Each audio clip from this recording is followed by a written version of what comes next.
La vérité sur la consommation abusive de Ritaline.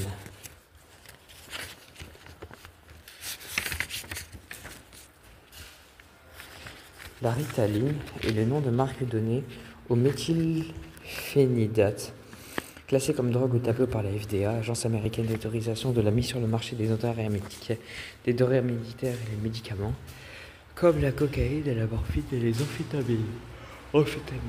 Une puissance stimulant du système nerveux central, encéphale et moelle épinière, souvent appelée speed. Elle est utilisée comme une drogue par les adolescents pour ses effets stimulants. Même lorsque la Ritaline est ingérée en raison d'une prescription médicale, elle peut provoquer de graves effets secondaires, comme une nervosité excessive, des insomnies, de l'anorexie, troubles d'alimentation, un dérèglement du rythme cardiaque, des problèmes cardiaques, une perte de poids. Selon le fabricant, il s'agit d'un médicament susceptible d'entraîner une dépendance.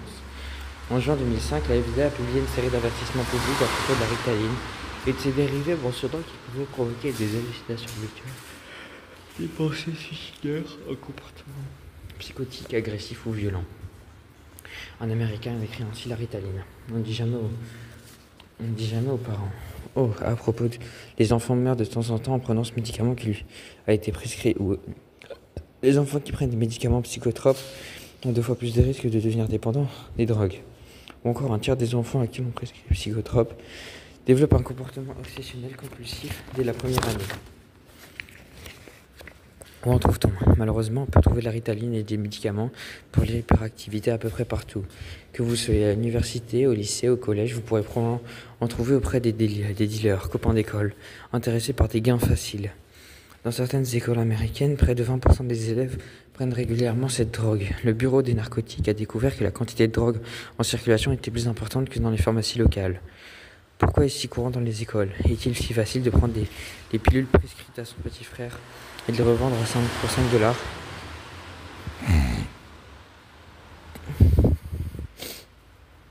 Et si un élève peut se procurer rapidement une dose, il va voir l'infirmière de l'école en lui disant qu'il a un problème pour étudier et qu'il ne peut pas se concentrer dans le but de se faire prescrire des médicaments. L'objectif est de les garder pour une utilisation future et pour les revendre à ses copains. Bien que la loi interdise la libre circulation de ces puissants stimulants, ils sont malheureusement disponibles sans restriction. À peu près partout en Amérique, on les appelle maintenant cocaïne des enfants. Ils sont distribués comme des bonbons. Les symptômes apparaissent, c'est presque comme une overdose. La personne devient hyper sensible, hyper alerte, avec des changements d'humeur intenses. C'est la folie. Jake. Comment la dépendance à la Ritaline commence ? Cela semble simple au début. Un étudiant est un peu en retard dans ses études, arrive un examen et il doit être prêt. Il va falloir veiller tard le soir pour avoir au moins une chance de le réussir. Le café stimule, mais plusieurs de ses amis prennent des pilules qui leur procurent l'énergie supplémentaire dont ils ont besoin. Pourquoi pas ? Un peu d'argent, une pilule, une nuit entière à étudier, un sentiment de pouvoir se concentrer. Si on peut commencer aussi simplement, on ne s'arrête jamais si facilement. Certains étudiants écrasent la Ritaline et la sniffent comme de la cocaïne pour une absorption plus rapide. Ça les garde éveillés pendant des heures, explique l'un d'eux. Et comme avec la cocaïne ou un autre stimulant, cette agréable sensation d'être au top est inévitablement suivie d'une descente ou d'un sentiment de fatigue, de dépression et de vigilance amoindrie. Un étudiant drogué à l'Adderall, autre stimulant largement utilisé dans les campus, se rappelle de la sensation de concentration extrême, se transformer le lendemain en état où on est censé écrouler et défoncer. Comme le dit un consommateur régulier, j'y tomberai habituellement dans une espèce d'état comateux juste après. Et bien sûr, le consommateur se rend compte rapidement de cet état comateux peut être soulagé à l'aide d'autres pilules qui vous reposent à nouveau et cela continue. Les prochaines doses seront plus importantes ou bien sniffées s'il y a urgence. Comme une dépendance s'installe, on doit prendre plus pour atteindre le même effet. À dose élevée, la Ritaline peut entraîner des convulsions, des maux de tête et des hallucinations. Cette puissante substance de type amphétamine peut même provoquer la mort, comme de nombreux cas de jeunes tragiquement décédés d'arrêt cardiaque dû aux dégâts causés par cette drogue. J'ai essayé la Ritaline pour la première fois quand j'étais en 5e. On m'en avait prescrit pour résoudre un léger trouble de l'attention, que je n'avais pas. En fait, je le faisais exprès parce que ça n'allait pas bien en cours. J'étais plutôt paresseuse. Je n'ai jamais réalisé que j'étais devenue dépendante et j'étais pratiquement toxicomane. Je prends 40 mg par jour et me sentais en super forme. J'ai été défoncé plusieurs jours de suite. jusqu'au jour où j'ai vécu une expérience dans ma tête et j'ai vraiment eu peur.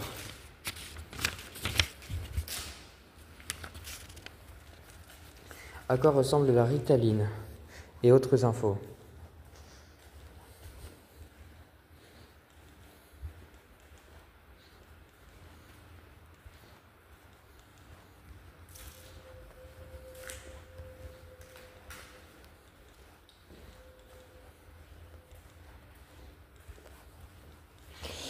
La Ritaline se présente sous forme de comprimés, sont similaires à leur forme, à leur taille au cachet d'aspirine.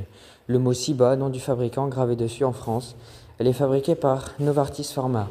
La couleur des gélules varie selon le dosage. Celles de 20 mg sont blanc opaque, celles de 30 mg sont jaune opaque et celles de 40 mg sont brun clair opaque. La Ritaline est considérée comme un stimulant du système nerveux. Pourtant, même le fabricant dans la notice d'utilisation admet que personne ne connaît vraiment les effets secondaires sur le corps humain. Les toxicomanes écrasent des comprimés pour en faire de la poudre afin de la sniffer. Cette drogue peut également être soluble dans l'eau, on peut donc se l'injecter sous forme liquide.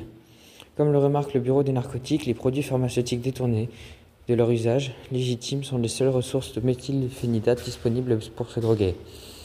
Autrement dit, chaque cachet utilisé pour se défoncer, que ce soit sous forme de cachet, de poudre ou de liquide, provient du fabricant. Cette drogue n'est pas fabriquée dans la rue.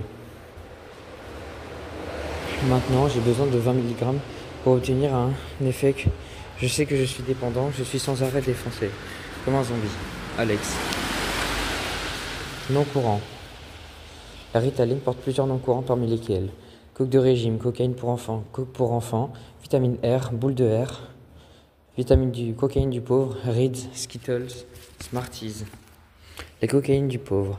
C'est facile de se procurer de la Ritaline aux États-Unis et c'est bon marché. Ces comprimés détournés grâce à l'ordonnance de quelqu'un d'autre, volés à un frère ou à une sœur ou obtenus par une prescription frauduleuse, sont ensuite vendus.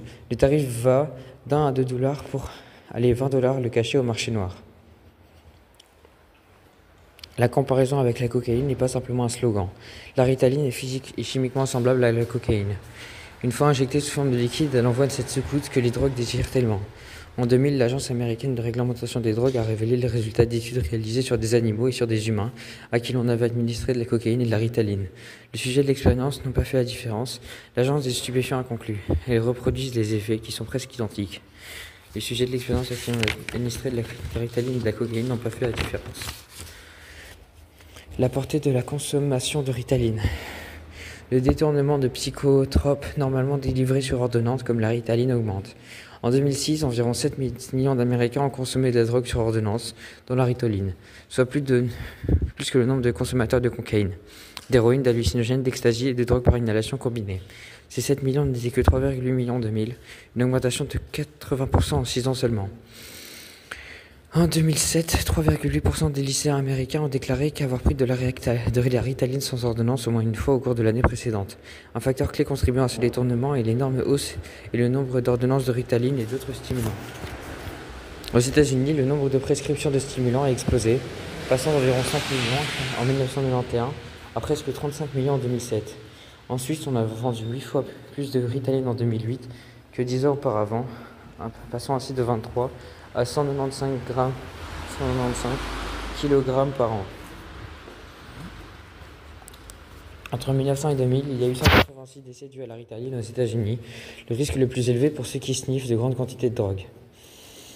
Depuis 1995, selon l'Agence américaine de réglementation des drogues, Drug Enforcement Administration, la Ritaline fait partie des médicaments les plus volés.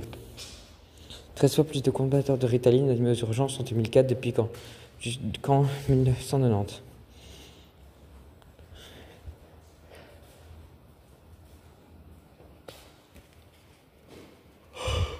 Ouais, à fond, je prenais un tas d'amphétamines plus fortes qui m'ont complètement déprimé. J'en aurais peut-être pas pris si je n'avais pas commencé à prendre de la Ritaline. Les effets nocifs, les stimulants prescrits sur ordonnance. Cette substance de type amphétamine provoque les mêmes genres d'effets physiques que d'autres formes du speed.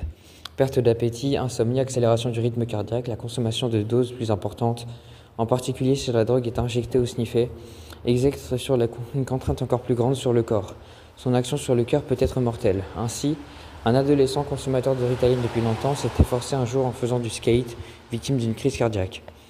Injecter la Ritaline a un effet supplémentaire et effrayant. Si le composé chimique dans la méthylphénidate se dissout complètement dans l'eau, les comprimés contiennent également des particules minuscules insolubles.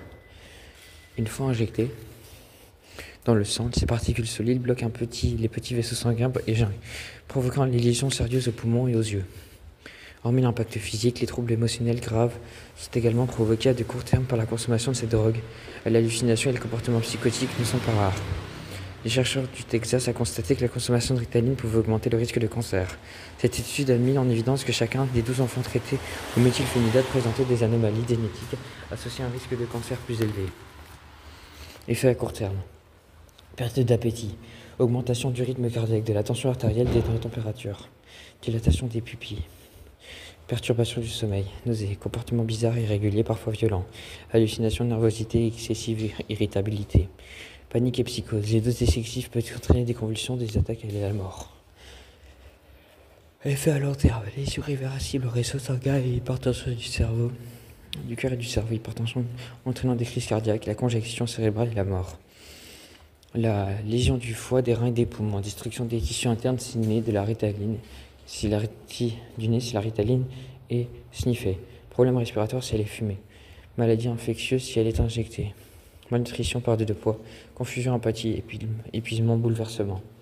Forte dépendance psychologique, psychose, dépression, lésions du cerveau, une congestion cérébrale et épilepsie éventuelle.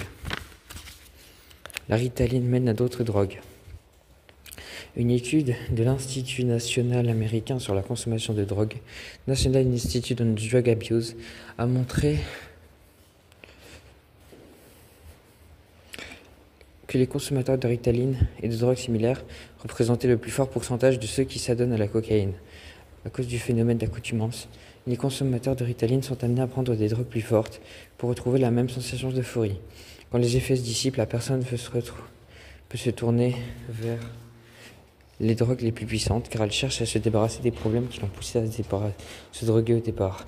Même si ce n'est pas la Ritaline en elle-même qui pousse les personnes à prendre des drogues. Les gens se droguent afin de se débarrasser des situations ou des sentiments indésirables. La drogue masque la difficulté pendant un certain temps. Quand le consommateur est dans un état d'euphorie, quand cet état se dissipe, le problème, la situation ou le sentiment désirable devient plus intense. Le toxicomane doit alors se trouver quelque chose de plus fort puisque la Ritaline ne marche plus.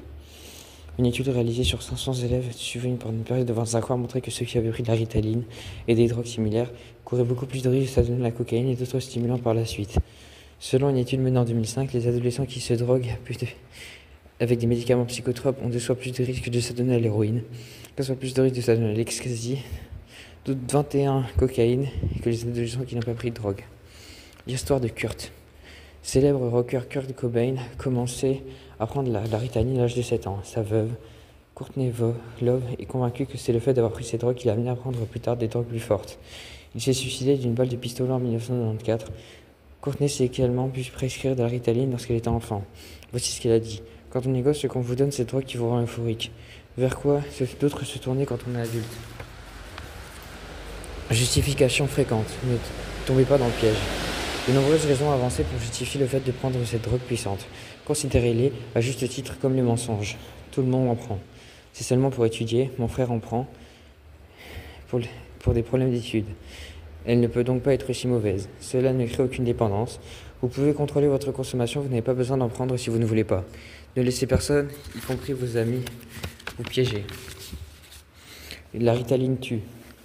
De fortes doses de Ritaline provoquent des symptômes similaires au cas d'abus d'autres stimulants, parmi lesquels les tremblements, des spasmes musculaires, de la paranoïa, suspicion, méfiance ou peur des autres.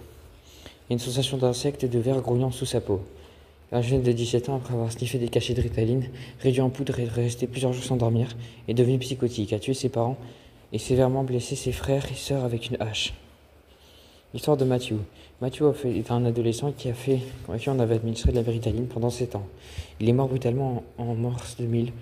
Il n'avait jusque-là jamais eu de troubles cardiaques, mais l'autopsie a montré que les vaisseaux sanguins étaient endommagés. L'un des médecins a pratiqué l'autopsie et a expliqué que ses parents désemparés espéraient que le cœur d'un adulte en bonne santé pèse environ 350 grammes.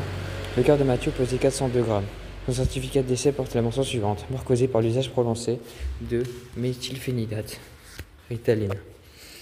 Un autre garçon de 14 ans sous Ritaline et depuis âgé de 7 ans a à mort un autre garçon avec une batte de baseball. La Ritaline peut provoquer de l'agressivité, des psychoses et un rythme cardiaque irrégulier pouvant entraîner la mort. En abuser est un délit.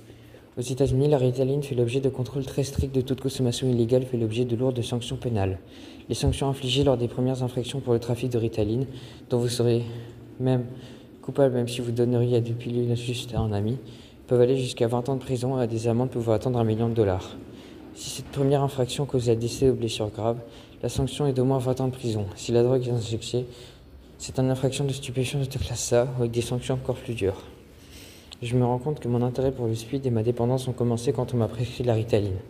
Au début, c'était tous les week-ends, ensuite c'était tous les jours. J'ai commencé à avoir des hallucinations d'oiseaux qui volaient au-dessus de moi, l'impression qu'il y avait d'autres gens dans la pièce alors que j'étais seul, et un début de paranoïa. J'ai consommé en une semaine toute la dextrine qui m'avait été prescrite à mon ami. Puis je suis revenu à la Ritaline et j'ai continué comme ça. Je ne me rappelle pas beaucoup ma terminale, mais je me rappelle avoir été complètement déprimé et incapable de comprendre de quelle raison était. C'était le pire que jamais en classe. J'ai tout juste réussi à passer mon bac et j'avais absolument aucun plan pour aller à l'université. À ma dernière étude, je me suis inscrit à la fac, j'ai réussi à rester clean pendant environ 17 jours avant que le besoin de speed me prenne dessus. J'ai suivi des cours pendant une semaine et j'ai échoué lamentablement. Sam.